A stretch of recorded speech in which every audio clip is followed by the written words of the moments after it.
오늘은 출애굽기 9번째 시간 나가도록 하겠습니다. 출애굽기 9장을 살펴보겠습니다. 1절부터 7절을 같이 봉독합니다. 그러자 주께서 모세에게 말씀하시기를 파라오에게 들어가서 그에게 말할지니 히브리인의 주 하나님이 이같이 말하노라. 내 백성을 가게 하여 그들로 나를 섬기게 하라. 만일 네가 그들로 가게 하는 것을 거절하고 그들을 계속 붙들고 있으면 보라, 주의 손이 들에 있는 네 가축 즉 말들과 나귀들과 낙타들과 소들과 양들 위에 임하리니 아주 심한 전염병이 있을 것이라. 그러나 주가 이스라엘의 가축과 이집트의 가축을 구분할 것이니 이스라엘 자손들의 모든 가축은 하나도 죽지 아니하리라 하라 하시고, 주께서 기간을 정하며 말씀하시기를 내일 주가 이 땅에서 이 일을 행하리라 하시더라. 이튿날 주께서 그 일을 행하시니 이집트의 모든 가축이 죽었으나 이스라엘 자손들의 가축은 하나도 죽지 아니하니라. 파라오가 사람을 보내니 보라, 이스라엘인의 가축은 하나도 죽지 아니하였더라. 그래도 파라오의 마음이 완악하게 되어 그가 백성들을 가게 하지 아니하더라. 지난번에는 그러니까 재앙이 처음 재앙으로 이제 볼 수 있는 것이 피의 재앙이 있었고요. 그 다음엔 개구리, 그리고 이 마지막으로 네 번째 재앙이 이제 파리떼 재앙, 지난 시간에 나눴던 파리떼 재앙이 있었습니다. 자, 오늘 살펴볼 이제 9장에는 전염병이 있고요. 그리고 독종이 있습니다. 독종이라고 하는 것은 독한 종기를 말하고 있는데, 그리고 또 7번째 재앙인 우박의 재앙, 이렇게 세 가지 재앙이 오늘 9장에 등장합니다. 자, 하나님께서는 이제 파라오에게 계속 압력을 가하시죠. 내 백성을 이제 놓아주라. 네가 놓아주지 않으면은 그 다음에는 이제 심한 전염병이 있을 것이다, 그런 말씀하시는데요. 실제로 하나님께서는 기간을 정해서 말씀하시는데, 오늘 이 경고의 말씀을 파라오에게 주신 다음에 그 다음날 이제 전염병이 돌게 하십니다. 그 다음날이 되자 이집트에 있는 모든 가축들이 전염병이 돌아서 다 죽었다, 이렇게 성경은 기록하고 있죠. 근데 신기하게도 이스라엘 자손들의 짐승들은 한 마리도 죽지 않았다라고 하는 것입니다. 그 당시 퍼졌던 전염병이 어떤 전염병인지는 정확히는 몰라요. 근데 어쨌든 이 바이러스든 아니면 다른 균주에 의해서든지 이런 질병조차도 하나님께서는 관여를 하시고 간섭하신다라고 하는 사실입니다. 이집트에 있는 모든 가축들이 다 죽어나가는데요. 근데 이스라엘 사람들이 키우고 있던 가축들은 죽지 않았다라고 하는 거죠. 지난 시간에도 잠시 나눴지만 이게 하나님께서 이제 분별하시는 거죠. 이스라엘 백성들을 악의 세력으로부터 분리하시고 보호하시는 하나님의 손길을 연상하게 해줍니다.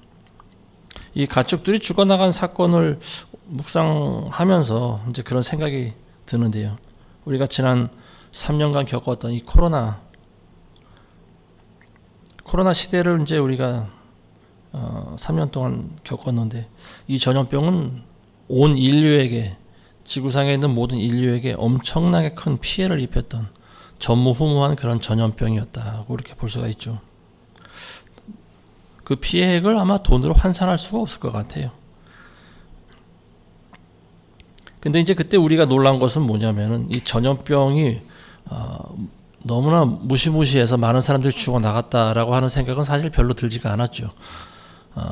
일반 그냥 감기 정도, 그리고 감기보다 조금 강도가 센 독감 정도의 그런 수준의 전염병이었고, 근데 이제 우리가 놀란 사실은 뭐냐면 그 코로나를 대하는 사람들의 반응이 굉장히 우리를 놀라게 했습니다. 사람들은 코로나가 마치 그 죽음의 사신이라도 되는 듯이 그렇게 대했죠. 근데 그렇게 되게 된 배경에는 어떤 그 정부의 역할도 사실은 크게 작용했는데요. 모든 방송과 언론에서 코로나를 다뤘죠. 그래서 이 코로나 때문에 지금 사람들이 몇 명이 감염되고 그리고 몇 명이 죽었다. 이걸 계속 시시때때로 계속 보도를 했습니다. 그러다 보니까 사람들은 두려움에 빠질 수밖에 없었던 거고, 그리고 또 그 기간 동안에 이제 거대 제약회사들에서는 이제 백신을 준비하고 있었죠. 그리고 2021년도부터 모든 인류 각 나라에서는 이제 이 백신 맞는 것이 거의 의무화되다시피 했습니다. 아니 뭐 의무화 시키기 전에 사람들은 기다렸다는 듯이 줄 서서 이제 백신을 몸에 맞아야 됐는데요.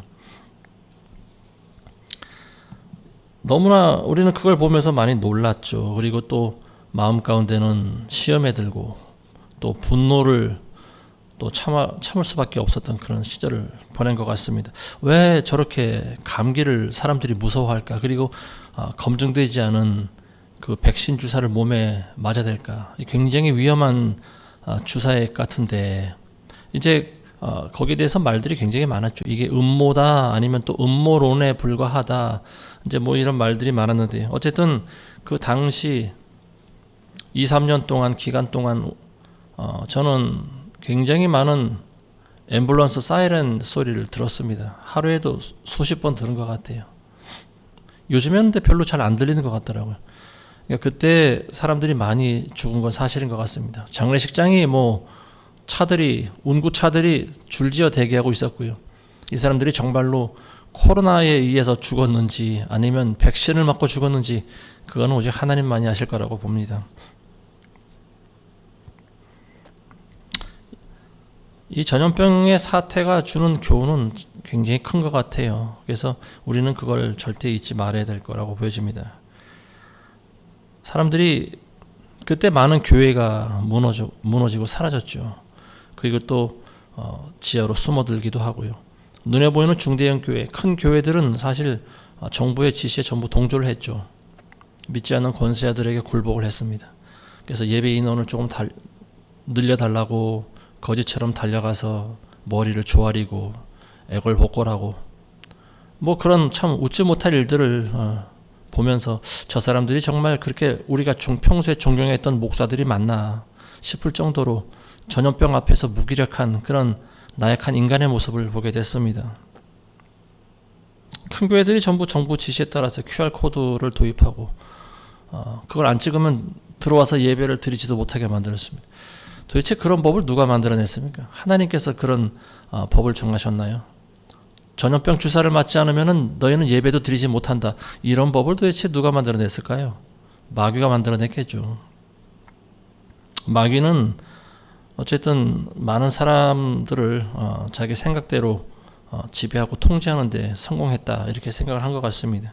근데 하나님께서 사실은 그걸 허락하신 거죠. 왜냐하면 하나님께서도 그런 과정이 필요했기 때문에 그렇습니다. 많은 교회들을 이제 한번 시험해 보신 것 같아요.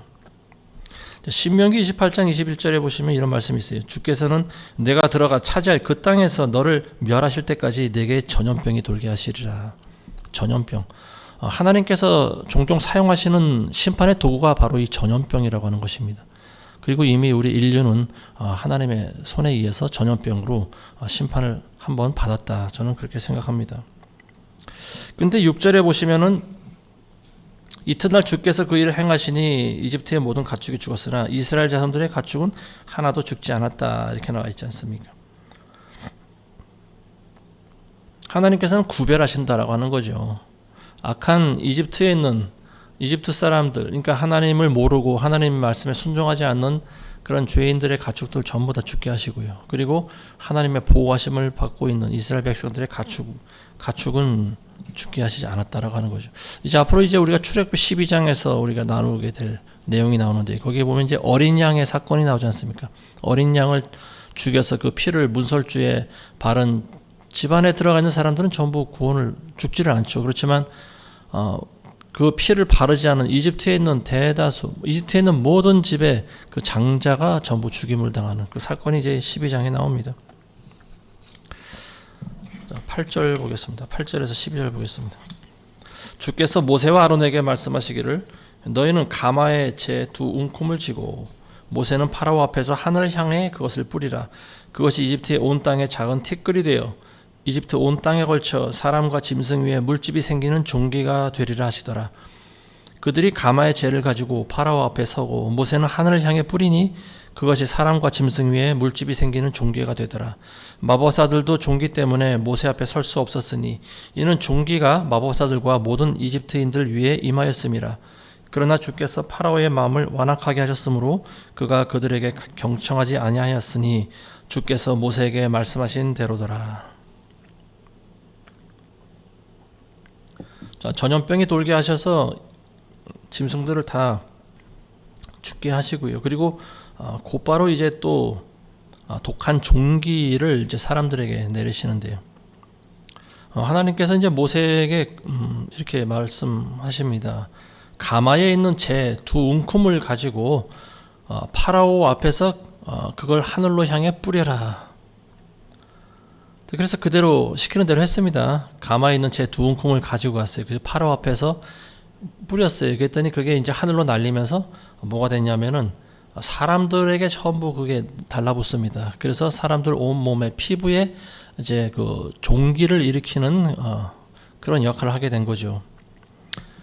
사람뿐만이 아니고 짐승조차 온 몸에 다 물집이 생겼다라고 하는 거예요. 그러니까 이 전염병 때 살아남았던 짐승들조차 이 독한 종기가 온 그 몸에 전부 이제 퍼지게 되는 거예요. 심지어는 그동안 이제 그 마법을 행했던 파라오의 마법사들이 있지 않습니까? 얀네와 얀브레라고 하는 이 마법사들조차 온몸에 종기가 막 나서 모세 앞에 설 수 없었다 이렇게 기록하고 있습니다. 왜 하필이면은 재를 날리라고 하셨을까?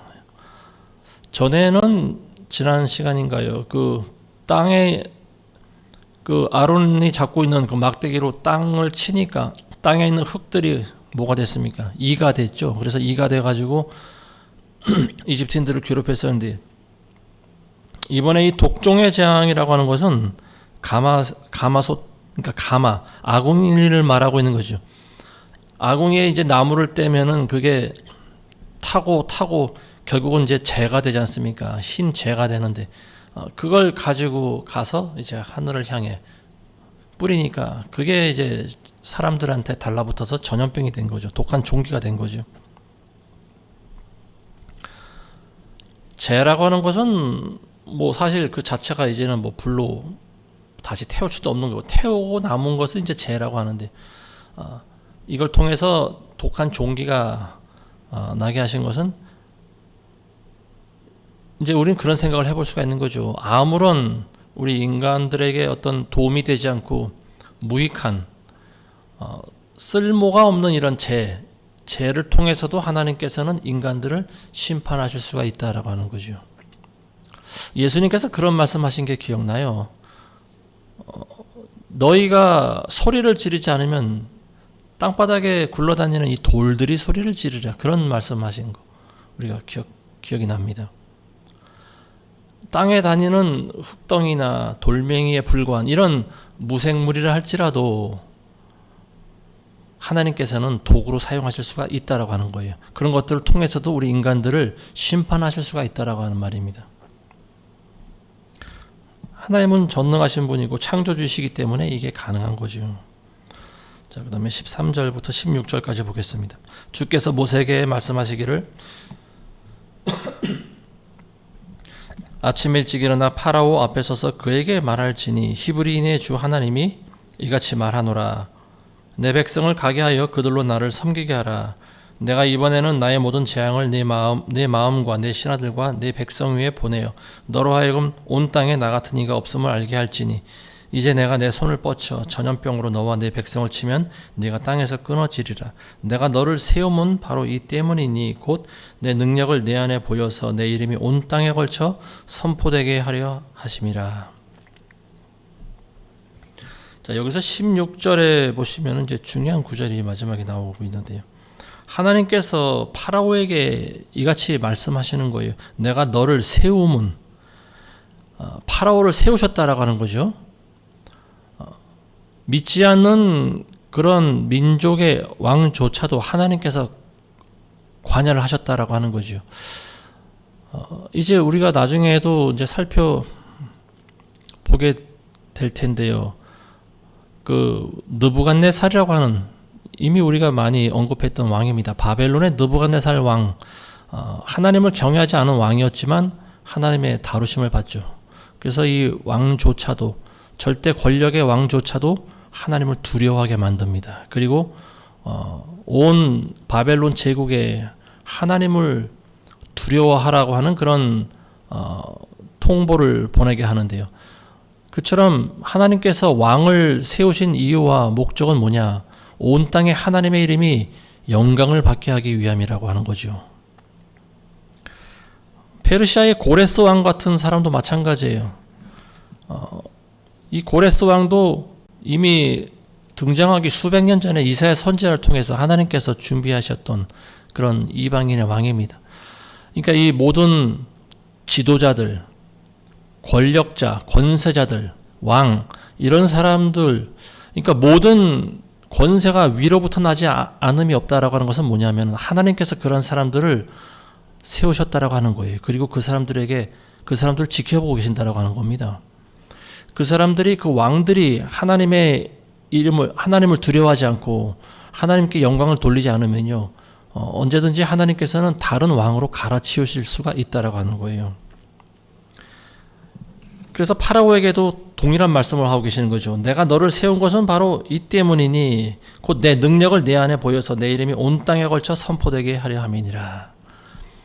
가장 강력한 왕한테 하나님께서는 역사를 하셔요. 그래서 그 왕이 하나님을 두려워할 줄 알게 하시고, 그리고 그 왕이 온 땅에 하나님의 이름을 반포하는 것을, 선포하게 되는 것을 하나님께서 원하신다라고 하는 거죠. 그래서 하나님이 영광을 받으시는 거예요. 그래서 지금 이 땅에 있는 많은 지도자들이 하나님께 영광을 돌리는가? 하나님께 영광을 돌리는 지도자들이 없죠. 뭐 몇몇 대통령들이 크리스찬으로 알려져 있긴 하지만, 글쎄요, 미국의 대통령이 이제 앞으로 누가 될지 모르겠습니다. 근데 어쨌든 트럼프가 이제 재선에 성공하게 되면은 어떻게 나올지는 모르겠습니다. 뭐 어느 한쪽에서는 트럼프가 뭐 적그리스도일 것이다, 뭐 이렇게 이야기하는 사람들까지 있습니다. 근데 어쨌든 겉으로 보여질 때는 트럼프도 크리스찬인 것 같고, 어쨌든 성경에 크게 위배되는 그런 정치는 하지 않을 것 같습니다. 제가 봤을 때. 물론 그런 것들이 우리나라에 어떻게 작용할지는 모르겠습니다만은, 어쨌든 지금 여자 부통 해리스보다는 트럼프가 어쨌든 우리나라에 좀 더 낫지 않을까, 그런 생각이 좀 들어요. 해리스 같은 사람은 이제 민주당의 이제 간판 주자로 나왔으면서 어쨌든 그 동안 해왔던 바이든과 결국은 같은 그런 정책을 시행할 거라고 보여지죠. 민주당들이 원하고 있는 그런 여러 가지 정책들이 사실은 지금의 미국을 골병들게 만든 거 아니겠습니까? 하나님을 두려워하지 않고 사람 인본주의적인 그런 정책을 해온 결과 지금 미국은 사실 동성애자들의 나라가 돼버렸고요. 하나님의 권위가 땅에 떨어져 있는 그런 나라가 돼버린 거죠. 많은 사람들이 그런 바람을 가지고 있는 것 같아요. 트럼프가 대통령 돼서 미국을 한번 좀 뒤집어 엎었으면 좋겠다라고 하는 생각을 하고 있는 것 같습니다. 근데 어쨌든 하나님께서는, 이것도 하나님께서 하시는 거예요. 지도자를 하나님께서는 세우기도 하고 폐하기도 하신다라고 성경 기록하고 있습니다. 자, 17절에서 21절 보겠습니다. 네가 여전히 내 백성을 거슬러 스스로 높아져서 그들을 가게 하지 아니하려느냐. 보라, 내일 이맘때 내가 아주 심한 우박을 내리리니 그러한 것은 이집트가 세워진 이래로 지금까지 거기에 없었던 것이라. 그러므로 이제 보내어 네 가축과 내가 들에 소유하고 있는 모든 것들을 모으라. 들에 있고 집으로 들이지 않은 모든 사람과 짐승 위에 우박이 내리리니 그러면 그들이 죽으리라 하라 하시니라. 파라오의 신하들 중에 주의 말씀을 두려워한 자는 그의 종들과 가축을 집안으로 피하게 하였으나 주의 말씀을 유의하지 아니한 자는 그의 종들과 가축들을 들에다 남겨두었더라. 자, 하나님께서 이제 7번째로 준비하신 재앙이 뭐냐면 우박 재앙입니다. 우박. 우리가 우박을 겪어보지 않은 사람은 이제 뭐 생각으로 우박이라고 하는 것이 뭐 좁쌀 덩어리만한 그런 눈보다 조금 무거운 어떤 물의 얼음의 결정체일 것이다 이렇게 생각을 하는데요. 근데 진짜 우박의 무서움을 아는 사람들은 우박 소리만 들어도 아마 기절초풍할 것 같아요. 우리나라에도 아마 큰 우박이 좀 종종 내리는 것 같습니다. 우리나라에 내린 우박이 아마 아이들이 갖고 노는 그런 구슬 정도 되는 그런 우박이 한번 농가에 내린 적이 있었는데 그 우박이 내려서 모든 비닐하우스가 한번 초토화된 적이 있었죠. 근데 그보다 주먹만한 우박이 내리면은요, 짐승과 사람들이 거기에 맞으면 죽습니다. 그러니까 우박이 굉장히 무서운 거예요. 전 세계적으로 지금 내리고 있는 우박이 어떤 건 보니까 주먹만한 우박이 내리기도 하더라고요. 근데 중국 같은 데 보니까 그런 우박이 많이 내리고 있는데요. 한여름에 농부 입장에서 보면은요, 한여름에 이런 우박이 내리면은 지금 뭐 열매와 이 싹이 자라서 이게 곡식이 막 익어 가려고 하는데 이런 우박이 한번 내리면은 그야말로 죽음이나 다름이 없는 거예요. 하나도 열매를 거두지 못하게 되는 그런 상황이 올 수가 있습니다. 천재지변인 거죠. 자, 근데 하나님께서 먼저 경고를 주시지 않습니까? 19절에 보시면은 내 가축과 내가 들에 소유하고 있는 것들을 모으라고 그러셨어요. 그래서 그걸 집에 들이라고 그랬습니다. 왜냐하면 사람들은 집 안에 들어있었고 짐승은 축사 안에 들어있으면은 우박으로부터 보호를 받을 수가 있다라고 하는 거죠. 근데 하나님의 말씀을 두려워하지 않고 무시한 사람들은 그냥 마음대로 돌아다니고 또 짐승도 들에 그냥 풀어놓고, 자, 이런 사람들 어떻게 했습니까? 사람들은 우박에 맞아 다 죽었겠죠. 그리고 짐승들도 역시 마찬가지로 우박에 맞아 죽었습니다.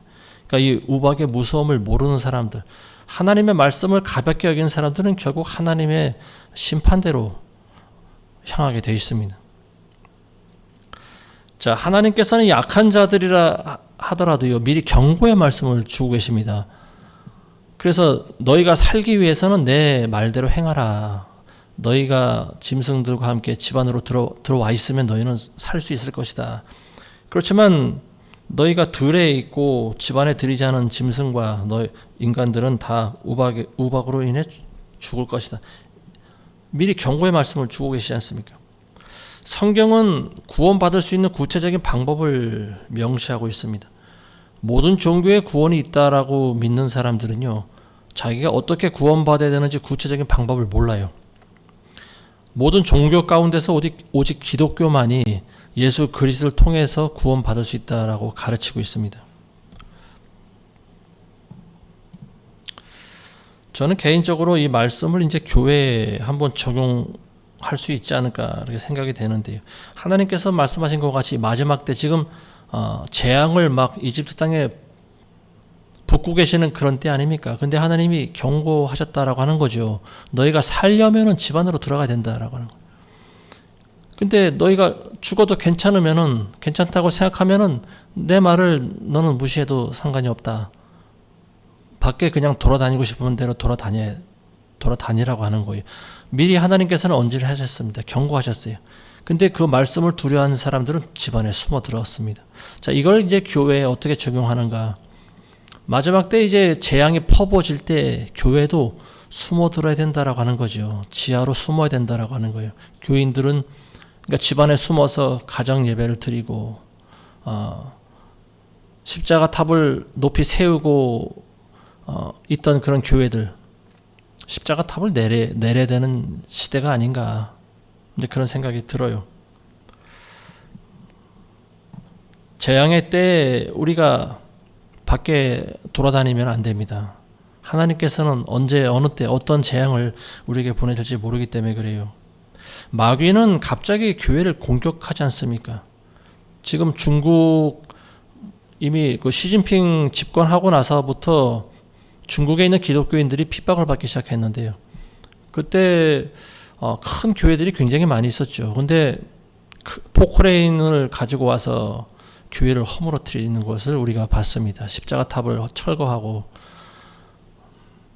믿는다고 하는 사람들을 이제 전부 끌고 가서 뭐 하여튼 그런 부당한 대우를 하고요. 자, 이런 모습을 보면서 눈에 보이는 교회는 이제 더 이상 존립할 수가 없는 시대가 이제 지금 점점 가까이 오고 있지 않나 싶습니다. 코로나를 겪으면서 많은 교회가 지하로 숨었다라고 보여집니다. 저희 교회도 그 중에 하나고요.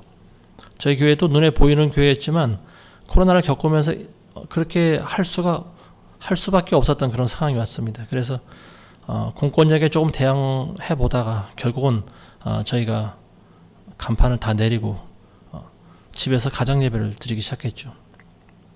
그래서 저희가 장소를 공개하지 않는 이유도 저희 교회가 지하교회이기 때문에 그렇습니다. 이 말씀을 듣는 여러분들은 왜 에베네셀 교회는 왜 주소를 공개하지 않나, 왜 연락처를 적어두지 않을까, 뭐 거기에 대해서 의문을 가지시는 분은 없으려고 보이지만은요, 어쨌든 혹여라도 오해하고 계시는 분이 있을까봐 말씀드리면은 저희 교회는 지하교회이기 때문에 그렇습니다. 앞으로 이제 우리나라에서도 차별금지법 같은 것들이 통과되면은 대형 교회도 사실은 온전하지 못하겠죠. 근데 모르죠. 또 사실은 그런 교회는 이미 정부의 지시에 복종하는 교회들은 사실 진짜 교회가 아니라고 보여지는데요. 앞으로 이제 차별금지법이 생겨나도 법에 저촉되지 않는 그런 또 교회 운영을 해 나가겠죠. 동성애자들에게도 이제 뭐 축복하고 또 결혼식 주례도 서주고 또 동성애자 목사도 생기고 뭐 그런 일들이 이제 앞으로 생기겠죠. 눈 뜨고 보지 못하는 그런 일들이 어쨌든 이런 차별금지법 같은 것들이 들어서면은 점점 제도화되고 고착화된다라고 하는 사실입니다. 그때 가서는 이제 모든 정말로 예수 그리스도를 구주로 고백하는 사람들은 결국은 다 지하로 숨어 들어야 살 수 있다라고 하는 거예요. 그러니까 오늘 우리가 이 출애굽기에 있는 말씀을 통해서 그런 교훈을 우리가 힌트를 얻을 수 있다라고 하는 거죠. 22절에서 26절 보겠습니다. 주께서 모세에게 말씀하시기를 너는 하늘을 향해 손을 뻗쳐서 이집트 전역에 우박이 내리게 하고 이집트 전역에 걸쳐 사람과 짐승과 들의 모든 채소 위에 내리게 하라 하시더라. 모세가 하늘을 향해 그의 막대기를 뻗치니 주께서 천둥과 우박을 보내시고 불이 땅 위로 달리더라.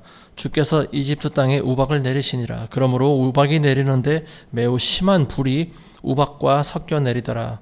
이집트가 나라가 된 이래로 이집트 온 땅에 그와 같은 것은 한 번도 없었더라. 우박이 이집트 온 땅에 걸쳐 사람이나 짐승이나 들에 있는 모든 것을 쳤으며 우박이 들에 있는 모든 채소를 치며 들에 있는 모든 나무를 꺾었으나 이스라엘 자손들이 살고 있는 고센 땅에는 우박이 전혀 내리지 않았더라. 자, 모세가 하늘을 향해 막대기를 뻗치니까요, 하나님께서는 천둥과 우박을 보내셨다라고 나와 있습니다. 천둥과 우박. 그리고 또 한 가지가 곁들여서 등장했는데 불입니다. 불과 함께 우박이 내렸다라고 하는 것은 굉장히 무서운 끔찍한 재앙이 아닐 수가 없습니다. 우박이 불을 동반할 수도 있는가? 이제 우리는 그런 생각을 한 번쯤 해봐야 돼요. 근데 어쨌든 천둥은 불하고 관련이 있는 거죠. 그래서 천둥과 우박이 같이 내렸다. 그래서 불길이 같이 우박과 함께 이집트 온 땅에 이렇게 마치 불이 달리듯이 보였다. 우리는 이제 그렇게 생각을 해볼 수가 있는 거죠. 이제 우박이 하늘에서 내리는데요. 이게 제 생각엔 주먹만한 것들 아니면 그보다 더 큰 것들이 내릴 수도 있어요. 왜냐하면 우박을 먹고 나무들이 꺾어졌다라고 나와 있지 않습니까? 그러니까 모든 채소와 모든 나무들이 다 가지가 상하고 열매가 다 부서진 거죠. 수확할 수 있는 것이 없는 거죠. 근데 신기하게도 이스라엘 자손들이 살아가고 있던 고센 땅, 거기에는 이제 우박이 내리지 않았다라고 하는 거예요. 자, 우리 27절에서 35절 마지막까지 보겠습니다. 파라오가 보내어 모세와 아론을 불러 그에게 말하기를 이번에는 내가 죄를 지었도다.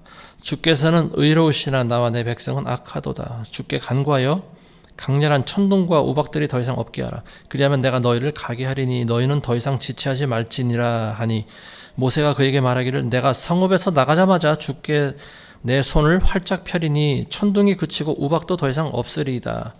그리하면 당신은 땅이 어떻게 주께 속하였는지를 아시리이다. 그러나 당신과 당신의 신하들로 말하면 아직도 당신들이 주 하나님을 두려워하지 아니할 줄 내가 아나이다 하더라. 그때 보리는 이삭이 나왔고 삼은 꽃이 피었기에 삼과 보리는 상하였으나 밀과 호밀은 자라지 아니하였기에 상하지 아니하였더라. 모세가 파라오를 떠나 성읍에서 나가서 주께 자기 손을 활짝 펴니 천둥과 우박들이 그치고 비가 땅에 쏟아지지 아니하리라. 파라오가 비와 우박과 천둥이 그친 것을 보고 다시 죄를 지어 그의 마음이 완악해졌으니 그와 그의 신하들이 그러하였더라. 파라오의 마음이 완악해졌고 이스라엘의 자손들을 보내려 하지도 아니하였으니 주께서 파라오를 통해 말씀하신 대로더라.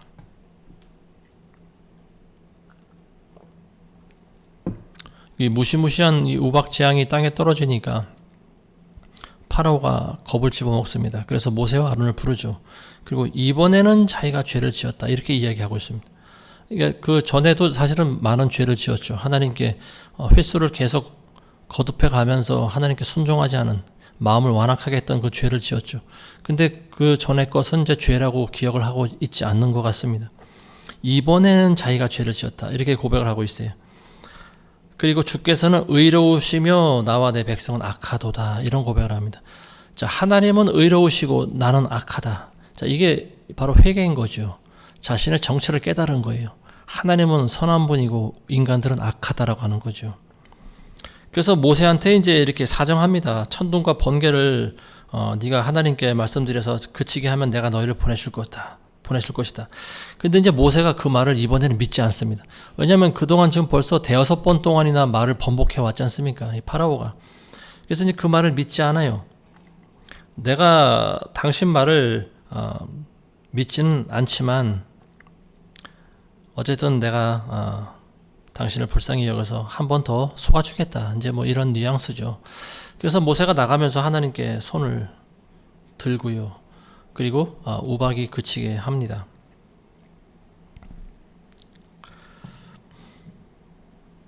모세가 원한 것은 이제 그거죠. 천둥이 그치고 우박이 그칠 때 파라오에게 이제 당신이 어떻게 온 땅이 주께 속하였는지를 제발 좀 알았으면 좋겠다. 이런 말을 하고 있습니다. 29절에 보시면요. 땅이 어떻게 주께 속하였는가?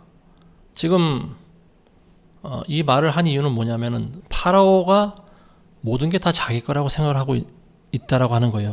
온 땅이 다 자기 소유라고 생각을 하고 있는 거죠. 근데 이 파라오에게 모세가 하고 싶은 말은 뭐냐? 온 땅이 당신한테 속한 것이 아니고 하나님께 속해있다라고 하는 거예요. 온 땅의 주권자는 당연히 천재지변도 막아낼 힘이 있어야 되는 거 아니겠습니까? 근데 파라오에겐 그런 힘이 없다라고 하는 거죠. 그러니까 온 땅이 당신이 아닌 하나님께 속해였다라고 하는 것을 네가 알아야 된다라고 하는 말입니다.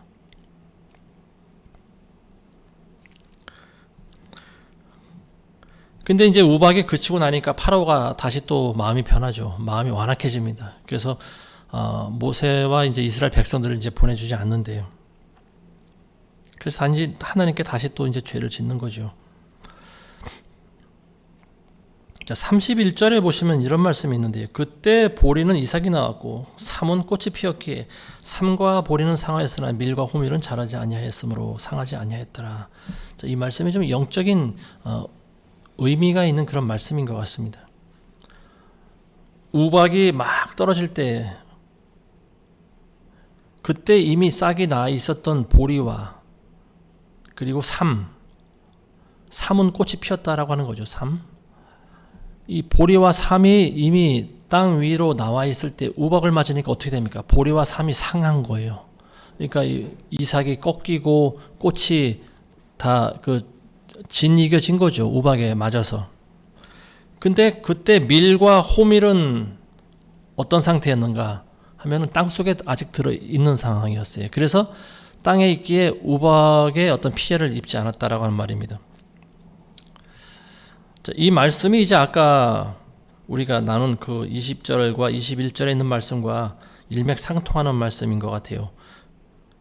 20절에서 21절 보시면요. 파라오의 신하들 중에 주의 말씀을 두려워한 자는 그의 종들과 가축을 집안으로 피하게 하였으나 주의 말씀을 유의하지 아니한 자는 그의 종들과 가축들을 들에다 남겨두었더라. 자, 들에 있었던 모든 사람과 짐승들은 어떻게 됩니까? 다 우박에 맞아 죽는 거예요. 근데 하나님의 말씀을 두려워한 자들은 집안으로 숨었죠. 그래서 살아날 수가 있었던 거예요. 자, 보리와 사문 땅 위에 나와 있었죠. 그죠? 근데 이 밀과 호밀은 땅 속에 아직 숨어 있었어요. 그래서 우박의 재앙을 맞지 않습니다. 이 말씀이 이제 동일한 우리에게 교훈을 주고 있는데요. 하나님의 경고가 주어질 때 우리는 숨을 줄도 알아야 된다고 하는 말이에요. 근데 나 잘났다 하고 하나님의 경고를 두려워하지 않는 사람들은요, 어떤 하나님이 내리시는 그런 심판에 의해서 재앙을 맞게 될 확률이 많습니다. 이 보리와 이 사문요, 언제 피느냐 하면 대략 1월, 그러니까 태양력, 우리 달력으로 1월달이나 2월달쯤 이제 2월 초순에 핀다고 해요. 보리가 이삭이 나고 사문이 이제 꽃이 피는 시기가 바로 1, 2월달입니다. 근데 밀과 호밀은 그보다 한 달 뒤에 심은 거예요. 그래서 한 달 뒤에 납니다. 대략 2월이나 3월달 정도 이제 싹이 나고 꽃이 피는 건데요. 땅속에 숨어 있기 때문에 어떤 해를 당하지 않은 거죠. 먼저 심어졌던 자, 그러니까 이게 이 보리와 삼은 먼저 심어졌기 때문에 이제 먼저 나온 거 아니겠습니까? 싹과 꽃이 피게 됐는데요. 이 말씀을 통해서 이제 우리가 예수님이 하신 말씀 우리가 한번 좀 떠올려야 되지 않는가 싶어요. 먼저 된 자가 나중되고 나중된 자가 먼저 된다라고 하는 말이죠. 먼저 되었다라고 하는 것은 예수 그리스도를 먼저 믿은, 어찌 보면 기득권층을 이야기하는 거라고도 볼 수가 있어요. 그런데 예수님께서는 기득권 세력을 굉장히 싫어하십니다. 바리새인과 서기관들을 예수님은 저주를 하셨어요. 왜냐하면 이 사람들은 하나님의 아들을 인정하지도 않고요. 그리고 굉장히 교만했기 때문에 그렇습니다. 자신들이 먼저 얻었다라고 하는 거예요. 그래서 이 율법을 가지고 있었던 사람들, 유대인들은요, 굉장히 교만합니다. 온 세계인들 가운데서 자기네들이 최고라고 생각을 하고 있는 거죠. 그렇지만 결국은 그들의 말로가 어떻게 됐습니까? 예수님을 팔아먹은 대가로, 예수님을 십자가에 못 박아 죽인 대가로 2000년간 디아스포라가 돼서 전 세계를 떠도는 그런 심판을 받았지 않습니까? 교만한 자들, 환난의 때 하나님께서 숨으라고 명령하시는데요, 돌아다니는 자들은 우박에 맞습니다. 마귀의 심판을 마귀에게 어떤 적발될 수가 있어요. 숨을 때 숨을 줄 아는 것도 지혜입니다.